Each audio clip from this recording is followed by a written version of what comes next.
I'm William Cooper, and you're listening to the Hour of the Time. Well, folks, we've been getting calls from all over the nation, and even in some foreign countries, they have been worried. They've called Stan. His phone has been ringing off the hook. It seems some rather spurious and ambitious individuals have been spreading the rumor by word of mouth, by the written word, and even on talk radio all across this country that I'm dead. Well, folks, here's my answer to that.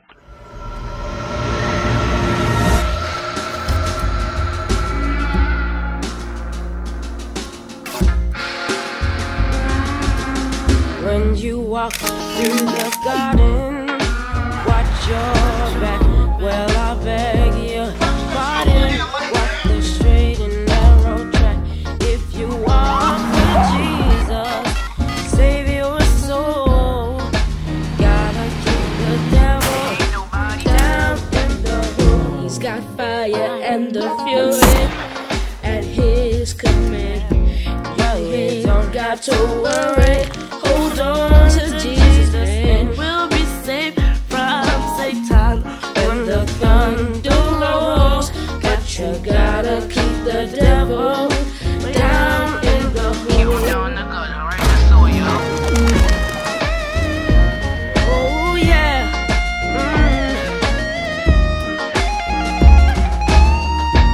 We'll be safe from Satan. Go right there, right side. Gotta keep the devil down in the hole. Keep him in the trash, yo. Down in the hole. Keep him in the hole. Down in the hole. Keep him in the hole. Down in the hole.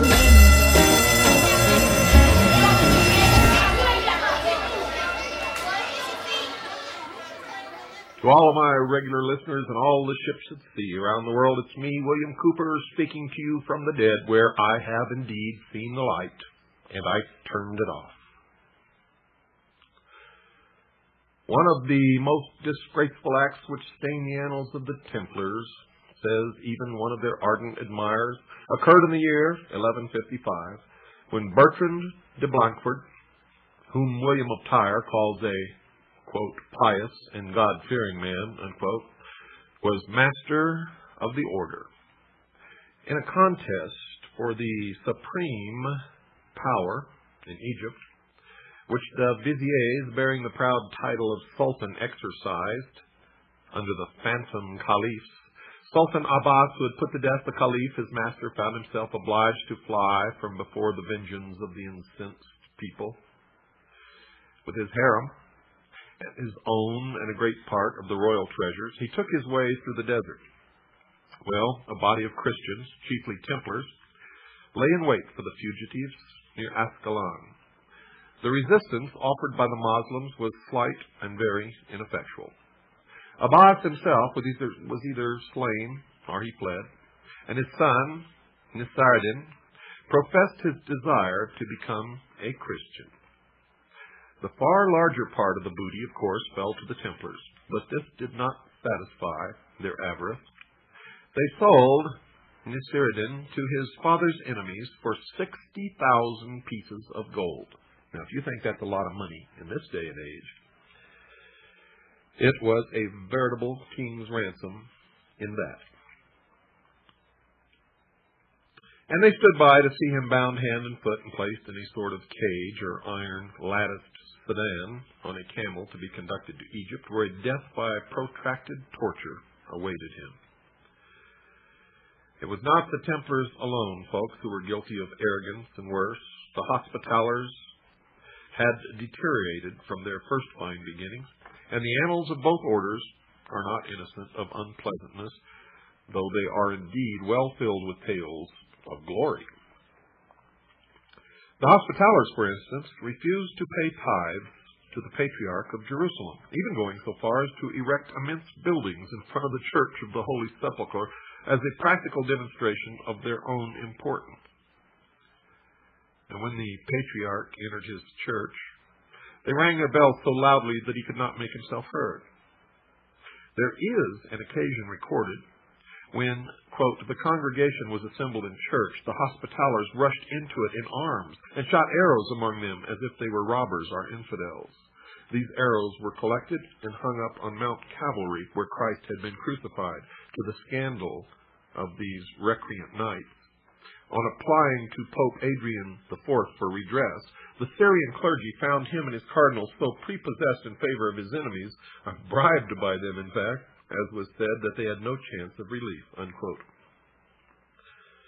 This, then, folks, was the background of the rise of the Templars and the flavor of their environment. Now, if one adds to these elements the fact that various very heterodox sects, Gnostic, Manichae, and the rest, still lurked in the Holy Land, together with a great deal of magic and superstition of every kind, then there is a possibility, to say the least, that the Templars were infected by it. The facts indeed show that they were not only infected, but taken by it, and were initiated into not only the branch known as the Assassins, but veritably arose from the secret sects in Syria. The contention which has been made that such heresies and archaic religions and practices did not survive until the Templar period is demonstrably false. Although much play has been made of it by those who would defend the order, for do such sects not endure there until this very day? Well, this is not to say that the Templars were guilty of the practices which formed the substance of the confessions later to be wrung from them by barbaric torture, which we will examine in due course. But a secret tradition and magical rites may well have played a part in their hidden lore and practices. It should also be remembered, folks, that towards the end there were Templars who were of actual Palestinian birth, who would have every opportunity of absorbing the unorthodox beliefs of the many schools of a magical religious nature which existed in the area. The Grand Master Philippe of Nablus in 1167, for instance, was a Syrian, and many crusaders were Levantine lords, whatever their original blood, speaking Arabic with perfection. It was in 1162 that the Magna Carta of the order was obtained by the Templars.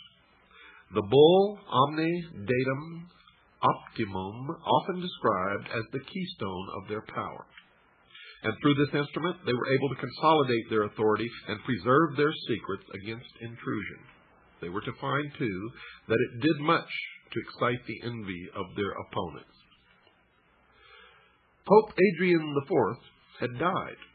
The two rival popes were elected, Alexander III by the Sicilian group and Victor III by the imperial party.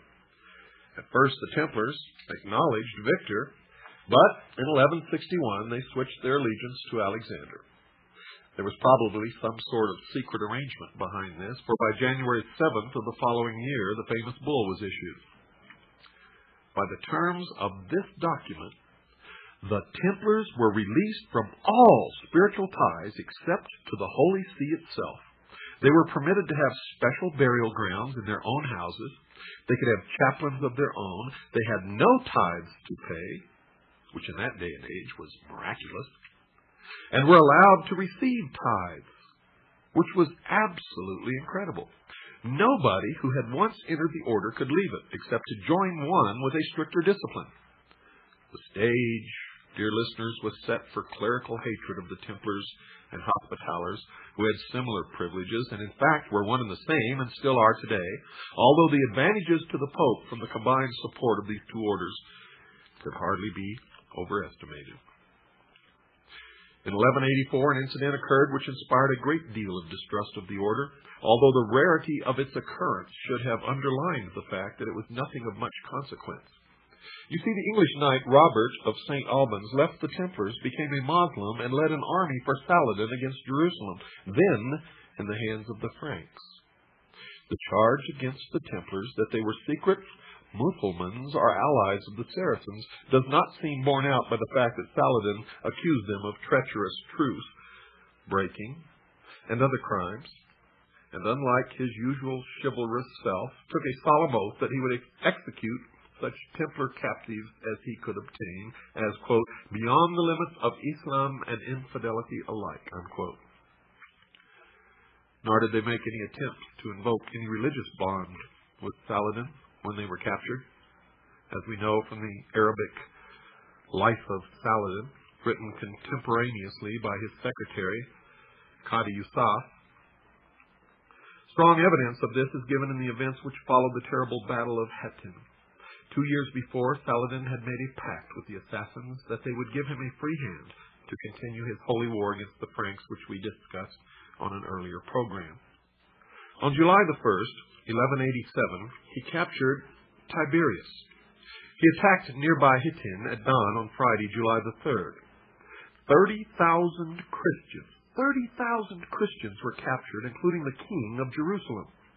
No Templar, not one, is mentioned in the detailed Arab account as asking for mercy on religious or any other grounds, although all knew that Saladin had issued a war cry, quote, come to death, Templars, unquote. The Grand Master, Gerard of Rydfort, and several other knights were among those taken. Saladin offered them their lives if they would see the light of the true faith. Well, according to history, none accepted.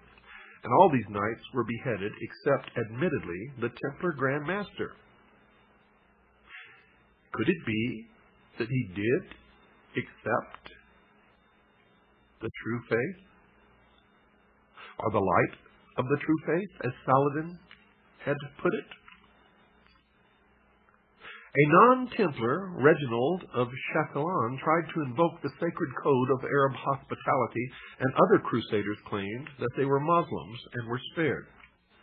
None of them were Templars or Hospitallers. Reginald and the Templars collectively were sentenced to death for breaking the truth and the war crime of killing unarmed pilgrims to Mecca. Arab accounts include only a few references which could be construed as indicating any collusion with the Christian army. One says that on the Friday at midday, and the battle lasted for 2 days, Sultan Saladin issued the attack cry to be passed along the Saracen host, quote, on for Islam, unquote, at which the striped banner of the Templars was raised. And the Emir Lion of the Faith said, are those Sultan Saladin Yusuf's allies of whom I have heard from the reconnaissance men? Well, this cannot be regarded as anything at all conclusive. The only other reference is to a body of Templars who went over to the Saracen side and whose supposed descendants survive to this day as the Salabiya, which means Crusader tribe, in North Arabia. This engagement, folks, spelt the end of real Western power in Palestine for over 700 years, although it did stimulate the unsuccessful Third Crusade. Although the Templars and some other Crusaders were still in the Holy Land, they had lost almost all of their possessions there. But in the West lay the real seat of their power. At this time, their European possessions numbered over 7,000 estates and foundations. Although principally concentrated in France and England, they had extensive properties in Portugal, Castile, Leon, Scotland, and Ireland, Germany, Italy, and Sicily. When Jerusalem was lost, their headquarters were transferred to Paris. This building, like all their branch churches, was known as the Temple. It was here that the French king Philippe the Fair took refuge in 1306 to escape a civil commotion. It is said that this visit gave him his first insight into the real wealth of the order. Now remember, the wealth was not for the members, for they practiced the first true socialism, international socialism, or communism. The fabulous treasures which his host showed him, giving the bankrupt monarch the idea to plunder the knights on the pretext that they were dominated by heresies. Philippe the Fair was not entirely without some grounds for attacking the Templars. For in 1208 we find Pope Innocent III, a great friend of the order, censuring them publicly for, quote, causing their churches to be thrown open for Mass to be said every day with loud ringing of bells, bearing the cross of Christ on their breasts, but not caring to follow his doctrines which forbid giving offense to the little ones who believe in him. Following the doctrines of demons, they affixed their cross of the order upon the breast of every kind of scoundrel, asserting that whoever, by paying 2 or 3 pence a year, became one of their fraternity, could not, even if interdicted, be deprived of Christian burial. And thus they themselves, being captive to the devil, ceased not to make captive the souls of the faithful, seeking to make alive those whom they knew to be dead. Unquote. The first sign of an attempt to bring some sort of physical restraint upon the Templars came from Henry III of England. For in 1252 he hinted that he might try to seize some of the property of the order. Quote, you prelates and religious, he said, especially you Templars and Hospitallers, have so many liberties and charters that your enormous possessions make you rave with pride and haughtiness. What was imprudently given must therefore be prudently revoked, and what was inconsiderately bestowed must be considerately recalled. Unquote. Those were the words of the king. The master of the Templars immediately replied, quote, what sayest thou, O king? Far be it that thy mouth should utter so disagreeable and silly a word. So long as thou dost exercise justice, thou wilt reign. But if thou infringe it, thou wilt cease to be king. Unquote. Now remember that the Knights Templar at that time were the very first international bankers. They were the wealthiest order, wealthiest group then known in the world, even surpassing the kings of the different countries that existed. And even though the Hospitallers were created before the Knights Templar, eventually the two became the same order, though to the public and to the rulers of Europe, they were different orders with different names. The haughty Templars of the 14th century owned land and revenues, gained steadily in honor and importance. They might have had thrones had they wanted them, for such was their power towards the end that, banded together, as one historian points out, they could have overcome more than one of the smaller countries of Europe. Perhaps, though, they aimed even higher than that. If their eventual aim was world hegemony, they could not have organized themselves better or planned their aristocratic hierarchy more thoroughly. And you will see that that's been carried over even unto the modern day. The pride, arrogance, and complete confidence and self-sufficiency of the order is something which shows through even the least inspired pages of the chroniclers. Their power was legendary. Everywhere they had churches, chapels, tithes, farms, villages, mills, rights of pasturage, of fishing, of venery, of wood. They had also in many places the right of holding annual fairs, which were managed, and the tolls received by some of the brethren of the nearest houses or by their donates or servants. The number of their preceptories is, by the most moderate computation, rated at 9,000. The annual income of the order, put at about £6 million sterling, an unbelievable, unimaginable sum for those times. Masters of such a revenue descended from the noblest houses in Christendom, uniting in their purses the most esteemed secular and religious characters, regarded as the chosen champions of Christ and the flower of Christian knights. It was not possible for the Templars in such lax times as the 12th and 13th centuries to escape falling into the vices of extravagant luxury and overweening pride. The order, folks, when fully developed, was composed of several classes. Chiefly knights, chaplains and serving brothers.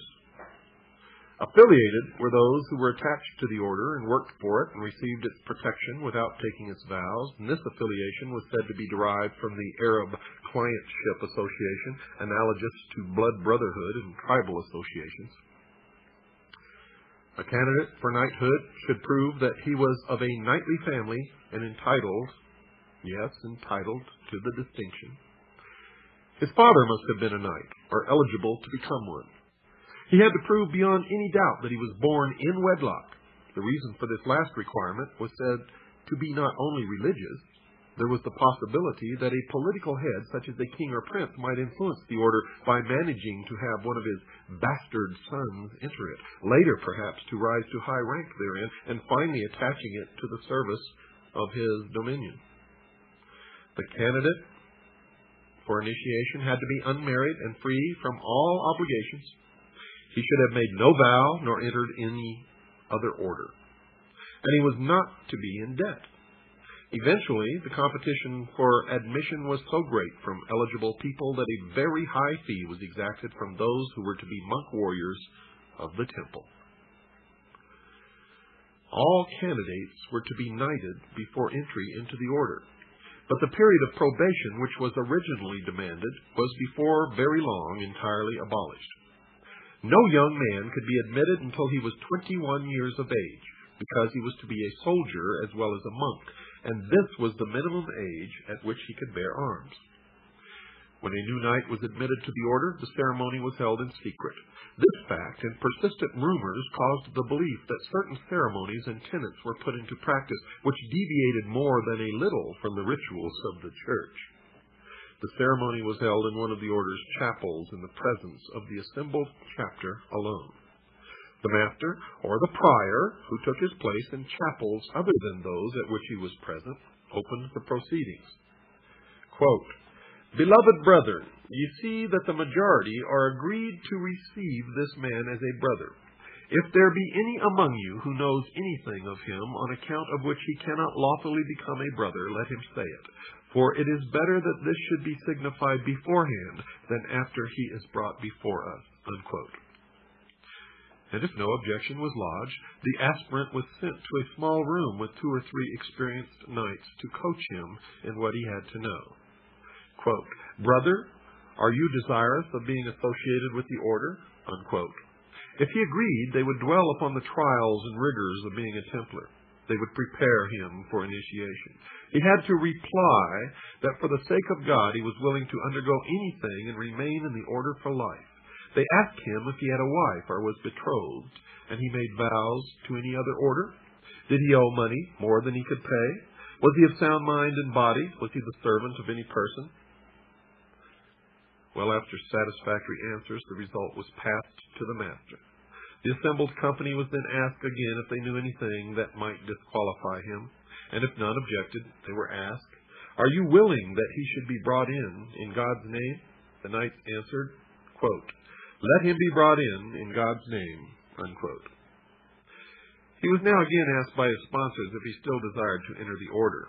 Receiving an affirmative reply, they led him to the chapter, where he folded his hands and flung himself upon his knees. Quote, "Sir, I am come before God and before you for the sake of God and our dear Lady to admit me into your society and the good deeds of the order as one who will be all his life long the servant and slave of the order." Unquote. "Beloved brother," answered the receptor, "you are desirous of a great matter, for you see nothing but the outward shell of our order." Now let me repeat that again in case you weren't listening, folks.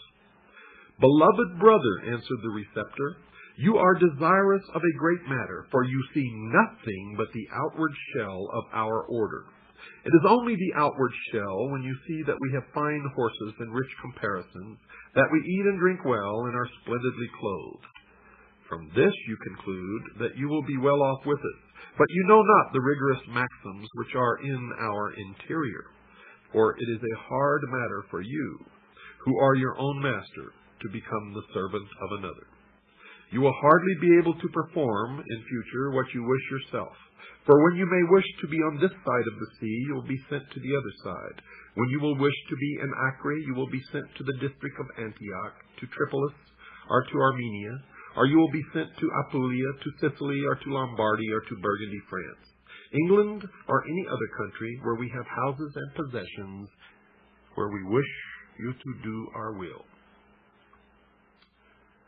Further, he says, when you will wish to sleep, you will be ordered to watch. When you will wish to watch, then you will be ordered to go to bed. When you will wish to eat, then you will be ordered to do something else. And as both we and you might suffer great inconvenience from what you have mayhap concealed from us, look here on the holy evangelist and the word of God, and answer the truth to the questions which we shall put to you. For if you lie, you will be perjured and may be expelled of the order from which God keep you. Unquote. Now all the former questions were asked on Holy Writ. If the answers proved acceptable, the receptor continued. Quote, Beloved brother, take good care that you have spoken the truth to us, for should you have spoken false on any one point, you might be put out of the order from which God keep you. Now, beloved brother, attend strictly to what we shall say unto you. Do you promise to God and to our dear Lady Mary to be all your life long obedient to the master of the temple and to the prior who shall be set over you? Unquote. And the initiate answers with, Yea, sir, with the help of God. Again he is asked, Do you promise to God and to our dear Lady Mary to live chaste of your body all your life long? And he answers, Yea, sir, with the help of God. And he's again asked, Do you promise to God and to our dear Lady Mary to observe all your life long the laudable manners and customs of our order, both those which are already in use and those which the master and knights may add? And he answers, Yea, sir, with the help of God. And then he's asked, Do you promise to God and to our dear Lady Mary that you will, with the strength and powers which God has bestowed on you, help as long as you live to conquer the holy land of Jerusalem, and that you will with all your strength aid to keep and guard that which the Christians possess? And he answers, Yea, sir, with the help of God. And he's asked, Do you promise to God and to our dear Lady Mary never to hold this or leave this order for stronger or weaker, for better or worse, than with the permission of the master or the chapter which has the authority? And he answers, Yea, sir, with the help of God. And then he's asked, Do you finally promise to God and to our dear Lady Mary never to be present when a Christian is unjustly and unlawfully despoiled of his heritage, and that you will never by counsel or by act take part therein? And he answers, Yea, sir, with the help of God. And then, in the name then of God and our dear Lady Mary, and in the name of St. Peter of Rome, and of our Father the Pope, and in the name of all the brethren of the temple, we receive to all the good works of the order which have been performed from the beginnings, and shall be performed to the end. You, your father, your mother, and all of your family, whom you will let have share therein. In like manner do you receive us to all the good work which you have performed and shall perform. We assure you of bread and water, and the poor clothing of the order, and labor and toil enow. Unquote. Then the candidate was admitted. Don't go away, folks. I'll be right back after this very short pause.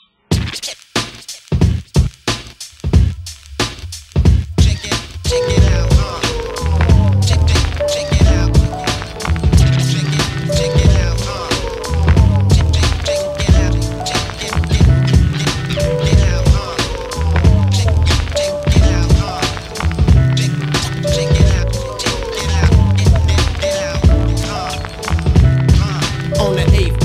They all heard God say, let there be hip-hop, and there came tank in this armor, ill fake seal with karma, endless black night, attack mic shows be packed tight, one step beyond, be calm, first left A-bomb, roll the water out the pond, behind enemy lines, I'm like Kennedy dying, unknown to mankind, this flesh got on blind, can you peep me? Wake up world, you look sleepy, ain't no nigga man enough to take the land from beneath me, stand firm, or plan to sleep with the worms, some MCs don't like me, but I'm not concerned, yeah, I brew this flavor in the cap, preserve every word, got styles harder than liquid metal, Omega move with the Marshall Vegas in the tools, MCs are doomed, I'm leaving whole crews, fatal wounds, so bring your shield, steel, and your skill, sicko, the best things is the invention of the wheel, I'm high tech, flowing foreign objects, you got the hustle on the side, and projects worldwide, make it known, Wanna battle, niggas can't be cloned. The epitome of God's giving enemies the microphones. They explode on sight. We tearing up land like Japan, so every man better hold tight. Whack 'em C's with pins, that's a sin. Omega Moon Doom, the beginning of the end. I get this shit for my peeps and all those who seek the unthinkable information for the streets. They just fucked up in the belly of the beast. To get my mind some peace, I get this shit for my peeps and all those who seek the unthinkable information for the streets. They just fucked up in the belly of the beast. To get my mind some peace, I get this shit for my peeps and all those who I'm known to defeat mobs, teach hows while seeking street jobs. Sick and killer journals on those who want to meet God. From the unknown with prophets of an ill call. 80 G's low key locked in a steel ball.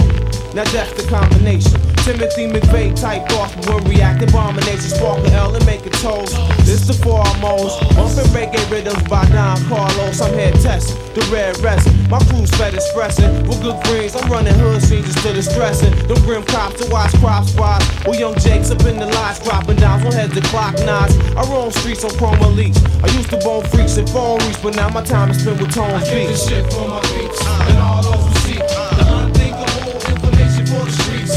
They just fucked up in the belly of the beast. To get my mind some peace, I get this shit for my peeps and all those who seek the unthinkable information for the streets. They just fucked up in the belly of the beast. To get my mind some peace, I get this shit for my peeps and all those who seek. One love to the street. One love to the street. One love, get out. One love to the street. Get out. One love to the street. Get out. One love.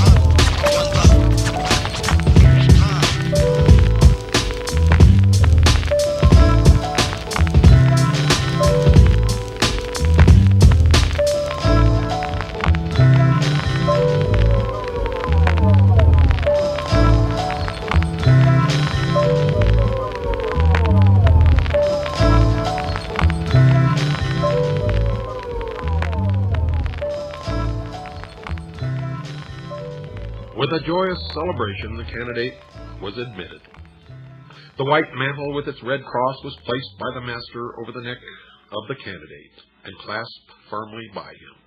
The chaplain recited the 132nd Psalm and the prayer of the Holy Ghost, and each brother repeated a paternoster. Then the master and the chaplain kissed the new entrant on the mouth. As he sat down before the master, the latter delivered him a sermon on his duties.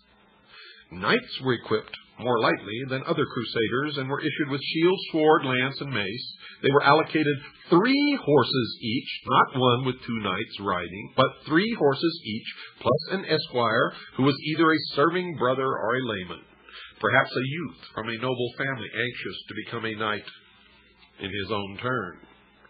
Retired knights were looked after by the order, became counselors at meetings, and were eventually buried in coffins in their Templar habit with the legs crossed.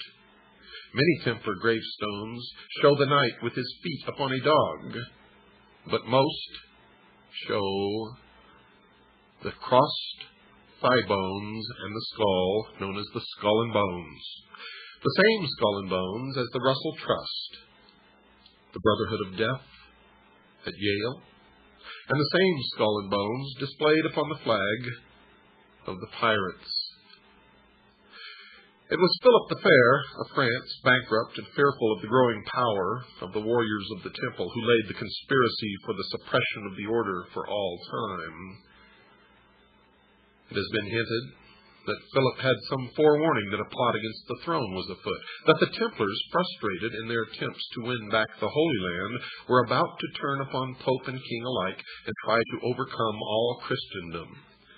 And believe it or not, that's closer to the truth than anything that you have ever heard about the Templars. In 1305, Pope Clement had been crowned through the assistance of the French king and was actually under the control of the French king, and Philip was ready to bring all the power of church and state against the Knights of the Temple. There had been continued rivalry between the Templars and the Hospitallers on the surface. Underneath, they were one and the same.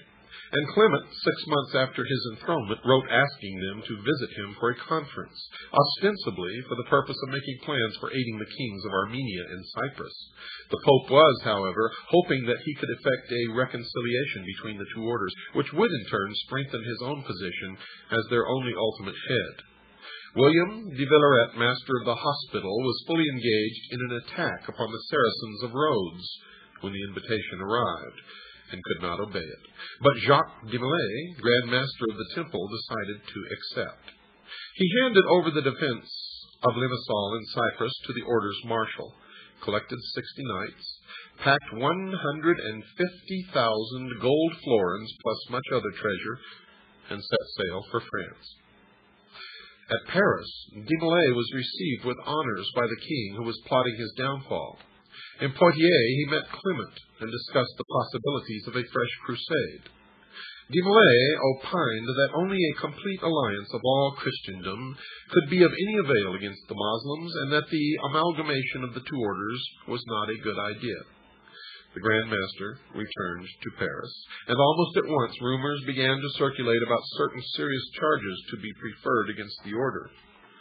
Troubled at this campaign, the Master, together with Rimbaud de Caron, preceptor of Outremer, Geoffrey de Gonville, preceptor of Aquitaine, and Hugh de Parado, preceptor of France, returned to Poitiers to justify the order before the Pope. An audience took place about April of 1307, in which the Pope mentioned the charges which had been made. The commission understood that their answers satisfied Clement and returned to the capital in good heart. But this, dear listeners, was only the beginning. The method by which the charges were originally said to have been made was through a former Templar who had been expelled from the order for heresy and other offenses. The Squin de Flexian found himself in prison, together with another man, a Florentine named Nofo Die, and they thought or were told that they could obtain their release and a pardon for the crime of which they were currently accused, if only they would testify against the order. One account has it that de Flexian called for the governor of the prisoner, saying that he had a disclosure to make which he could tell the king personally, and which would be more to him than the conquest of an entire kingdom. Another chronicle has it that both men were degraded Templars and had been actively engaged in the revolt against the king, during which Philip had been forced to take refuge with the Templars.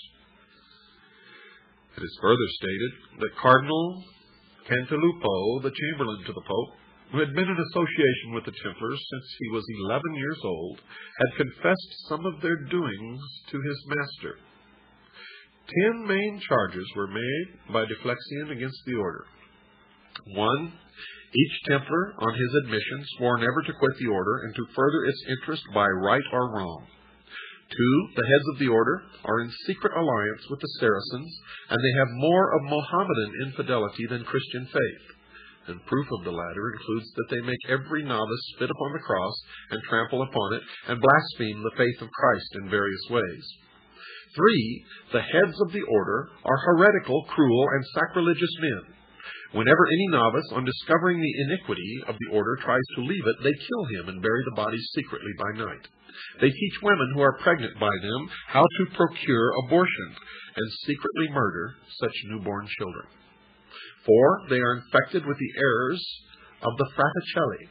They despise the Pope and the authority of the Church. They scorn the sacraments, especially those of penance and confession. They pretend to comply with the rites of the Church simply to avoid detection. 5. The superiors are addicted to the most infamous excesses of debauchery. If anyone expresses his repugnance to this, he is punished by perpetual captivity. 6. The temple houses are the receptacle of every crime and abomination that can be committed. 7. The order works to put the Holy Land into the hands of the Saracens and favors them more than the Christians. 8. The master is installed in secret, and few of the younger brethren are present at this ceremony. It is strongly suspected that on this occasion he repudiates the Christian faith or does something contrary to right. 9. Many statues of the order are unlawful, profane, and contrary to Christianity. In fact, some of them are stone penises. The members are therefore forbidden under pain of perpetual confinement to reveal them to anyone. 10. No vice or crime committed for the honor or benefit of the order is held to be a sin. Now, these charges were later augmented by others which were collected through testimony from other enemies of the order, and included such assertions as the use of the phrase Ya Allah, which means O Allah, and the adoration of an idol called the head of Baphomet. In fact, the head of Baphomet was not an idol that they worshipped, but represented the receptacle of the intelligence, or the seat of intelligence, the brain. The light, Lucifer, the gift of intellect, primordial knowing, and that is what really the object of veneration was.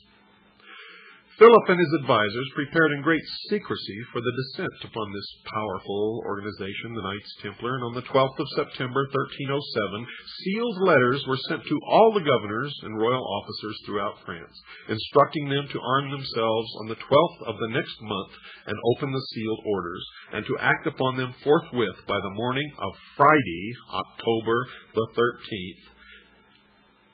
And on that date, almost every Templar in France was in the hands of the king's men, and thus was born the legend that Friday the 13th is an unlucky day.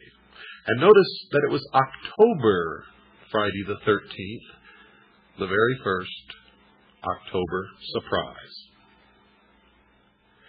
Hardly one seems to have had any warning, but they did, because before the king acted, the Templars had moved their wealth, their treasure, their holdings out of the country of France.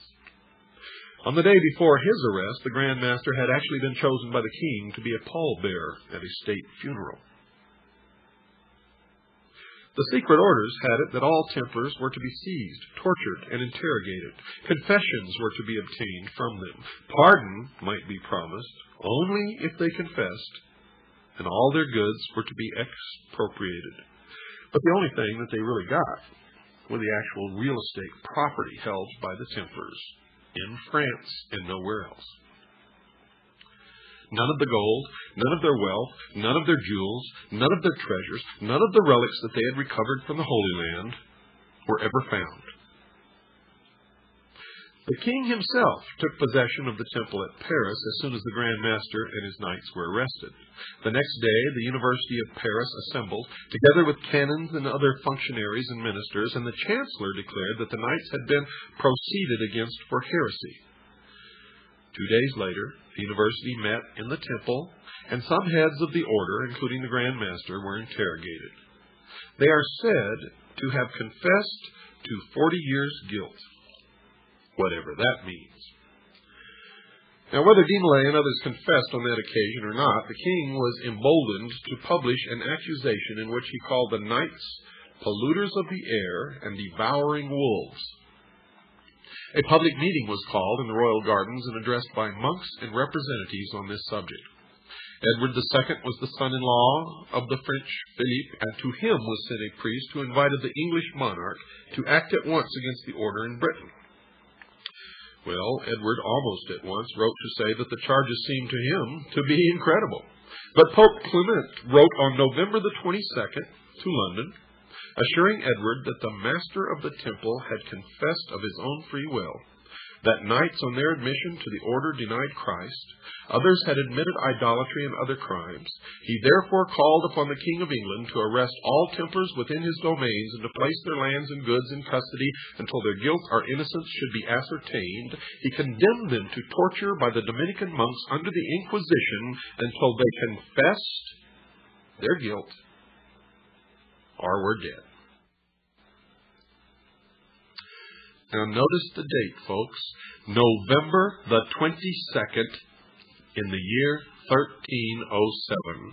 That's a significant date in our history and has direct bearing, as you will see, many hours down the line. Or you can see right now, if you attend my lecture in San Diego on March the 15th at 8 p.m. at the, let me see here, where is it at? at the Lafayette Hotel, 2223 El Cajon Boulevard, San Diego, Monday, March 15th, 8 p.m. Or you can call Stan and find out how to order our tape, The Sacrificed King, or my Atlanta lecture, which is over 7 hours long, including all of the Kennedy material. I bet you knew I was talking about Kennedy's assassination, didn't you? Well, this has direct bearing, as you shall see, eventually. Eventually you shall know what it all means. You'll be able to put it all together. Before the King of England received this missive, he seems to have been sorely troubled by the allegations. He wrote on November the 26th to the Seneschal of Agen asking about the charges. On the 4th of December, he wrote to the kings of Portugal, Castile, Aragon, and Sicily asking, quote, what they had heard, and adding that he had given no credit to it, unquote. He wrote to the Pope himself on December the 10th, expressing disbelief of what the French king said and begging His Holiness to institute an inquiry. Well, folks, by December the 15th, when the papal bull arrived, Edward felt he must act upon it without question. On December the 26th, he wrote to the Pope that his orders would be obeyed, but in the interim, Edward had sent word to Wales, Scotland, and Ireland that the Templars were all to be seized, as in England, but they were to be treated with kindness. On October the 19th, less than a week after they had been arrested in France, 140 prisoners were being tortured by the Dominican Imbert in the Paris Temple. Promises and the rack produced many confessions. 36 of the examinees died during these proceedings. Throughout France, the racks worked overtime and the confessions poured forth. Many good men were crippled for the rest of their life.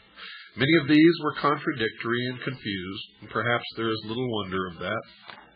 How many of you could resist even for 5 minutes the tortures of the medieval Inquisition? The Pope now seemed a little uneasy at the arbitrary methods which were being employed. Philippe wrote sharply to him, saying that he, the king, was doing God's work and rendered accounts to God alone. He offered to turn over all the goods of the Templars to the service of the Holy Land. Clement, still a weakling, merely stipulated that the inquisitions of each bishop should be confirmed by a provincial council, and that the examination of the heads of the order should be reserved to himself. Now we hear a constant succession of confessions and retractions, allegations that the heads of the order confessed completely and spontaneously to the Pope himself. The Pope himself, for some unexplained reason, folks, tried to escape to Bordeaux, but was stopped by the king. Now he was the monarch's captive as well as his creation. Detailed confessions of individual Templars have been kept on record, many of them undoubtedly obtained by extreme racking and other tortures. The Templars who were prepared to defend the order in court were brought to Paris, to the number of 546, deprived of their knightly habits and the sacraments of the Church. They had no means to acquire defense counsel. Their numbers rose to 900, and now they clamored for the presence of the Grand Master, who was held elsewhere. An act of accusation in the name of the Pope was drawn up, and 75 Templars drew up the defense. The accusation had it now that, quote, at the time of their reception they were made to deny God, Christ, the Virgin, etc., and in particular to declare that Christ was not the true God, but a false prophet who had been crucified for his own crimes and not for the redemption of the world. They spat and trampled upon the cross, especially on Good Friday. They worshipped a cat, which sometimes appeared in their chapters. Their priests, when celebrating Mass, did not pronounce the words of consecration. They believed that their master could absolve them from their sins. They were told at their reception that they might abandon themselves to all kinds of licentiousness. They had idols in all their provinces, some with 3 faces, some with 1. They worshipped these idols in their chapters, believed that they could save them, regarded them as the givers of wealth to the order and of fertility to the earth. They touched them with cords which they afterward tied around their own bodies underneath their robes, and that is still practiced today by Freemasons and by the Mormon Church. Those who at the time of their reception would not comply with these practices were put to death or imprisoned. The reply of the Templars denied every charge and stated that they had been subjected to every kind of illegality since their arrest. 54 of the knights who had volunteered to defend the order were committed to the flames, having been declared relapsed heretics before the trials had even started. And you'll see this number 54 crop up later, and even in the modern day. And sometimes it's 54 plus 1, the Grand Master, who later was burned at the stake. 4 years to the day after the first arrests, the Pope led a convocation of 114 bishops to come to a final decision about the Templar order.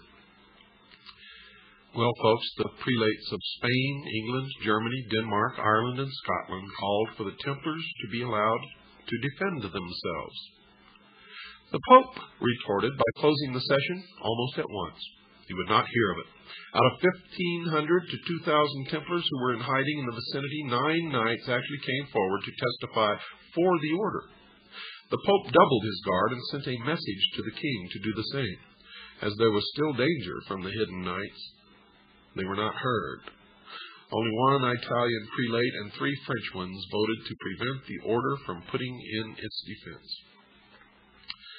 Now, Philippe, deciding that something should be done to hasten affairs, set off for Venice in the conference. His arrival had an electric effect. On his sole authority, the Pope almost immediately abolished the order in a secret consistory.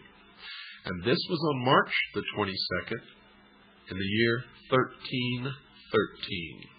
And 1313 plays a significant number later on, as that was a famous address in New Orleans, as some of you may remember. On May the 2nd, when the bull was published, the order ceased officially to exist. The Grand Master, assumed but not proved to be guilty, was sentenced to perpetual imprisonment. Most of the other knights were released, and many of these passed their remaining days in poverty. De Molay and one of his chiefs, Guy of Auvergne, pronounced or proclaimed their innocence on the public stage to which they had been taken to have sentence announced. The king, upon hearing them recant their confession, immediately had them committed to the flames. And some say that while he was being burned at the stake, that De Molay cursed both the Pope and the King of France, stating that within a certain short period of time he would meet them in another life, in front of God, who would judge them for their crimes. And believe it or not, folks, well within the period of time, which was not very long, both the Pope and the King of France were dead, and I'm sure joined Jacques de Molay in front of God for their final judgment. We are in no way finished with the story of the Knights Templar. But until tomorrow night, good night, and God bless each and every one of you.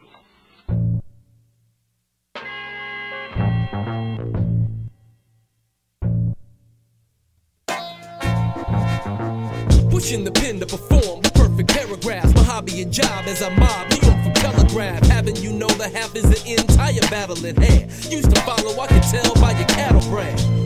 That's why I stand on my own. To by pedestrian standards, never let nobody clone you.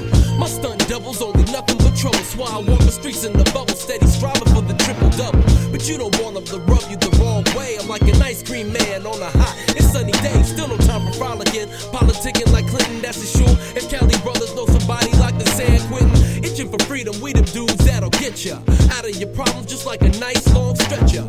Or you get away, tucked away with your engine running. So close your eyes and curl your toes because we come. In this rap shit, we taking over. You got it backwards if you think different, we taking over. Fuck that shit you want, we conquering and taking over. Just like some soldiers, yeah, for sure, you know we taking over. We taking over in this rap shit, we taking over. You got it backwards if you think different, we taking over. Fuck that shit you won't be conquering and taking over. Just like some soldiers, yeah, for sure, you know we taking over. We taking over. I got an appetite to destruct foes. A lot of rappers rap alike, so it's about time I destruct those. Straight out of motherfucking West France, and I die by my smoke. My 9 to 5 be rocking mics with the wise words spoke. It's for my poor folks. Action packed, picture my scripts. Vocals blow back to back. OG style like Rap Attack, Galactic Black Edition. My knack for tracks is something filth. I tilt ignitions in the brain and leave your whole shit killed. Flows get spilt. Niggas besting on their toes like stilts. I run to enough squad. California's golden seal. It's enough yard. Max bust past thought. It ain't my fault. My combos can open vaults with game your haters can't talk. I switch gears, bubbling humbly on the low to get dope. Fuck up homo for now. Let's feed it to my fine act joke. Put something on it for the yachts, the Fresno Cal and this bitch. Finally, it's for the 93706. In this rap shit, we taking over. You got it backwards if you think different, we taking over. Fuck that shit you won't be conquering and taking over. Just like some soldiers, yeah, for sure, you know we taking over. We taking over. In this rap shit, we taking over. You got it backwards if you think different, we taking over. Fuck that shit you won't be conquering and taking over. Just like some soldiers, yeah, for sure, you know we taking over. We taking over. In this rap shit, we taking over.